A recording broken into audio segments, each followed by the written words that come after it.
Yasamalın bəlkə də ən ləzzətli balkonu bax bu küçədə yerləşir. Hava fikir ver, qazan yeməkləri çöldən görünür. Bunun qoxusu bax bu küçəyə yayılır. Bax buradan keçənlər dözə bilmir. Buradan keçənləri maqnit kimi özünə çəkən məkan Xan House-dur. Keçən həftə dostlarla burada ad günü məclisimiz vardı. Bəri başdan deyim ki, məkanın qazan yeməklərinin porsiyası əvvəl 12 manat idi, indi 9-10 manata düşüb. Yeməklərin keyfiyyətinə söz yox, amma birini ayrıca deməliyəm. Bax bu rozbifə görə oğlanlar var Əhmədlidən bura gəlir. Ciddi sözümdür, bu məkana gəlsəz ətli, göbələkli, üstü zirincili və qaymaqlı bu sənət əsərinin mütləq dadına baxın. Amma qalmadı. Bunu göstər. Məhv elədilər. Qazan yeməkləri öz yerində. Buranın şah əsəri kabablarıdır. 20 ilin kababçısı Qalib ustanı bilənlər bilir. Kabablarına görə bura adla tanınır. Bir də keçən dəfə buranın quzu səbətinə manqol əti damğası vurulmuşdu. Şəxsən özüm mətbəxə girib baxdım. Bu nə ətidir qardaş? Manqol ətinə oxşuyur bu yoxsa yox? Belə manqol əti olmur axı. Bərdə quzusudur bu. Ətə bax par-par parıldayır. Məkan ailəvidir. Normal səliqəli salonu və kabinetləri var.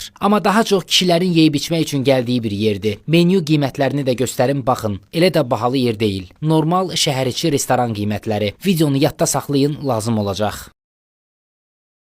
Dostlar, kanalıma abunə olmağı və bol-bol şərhlər yazmağı unutmayın. İzlədiyinizə görə təşəkkürlər.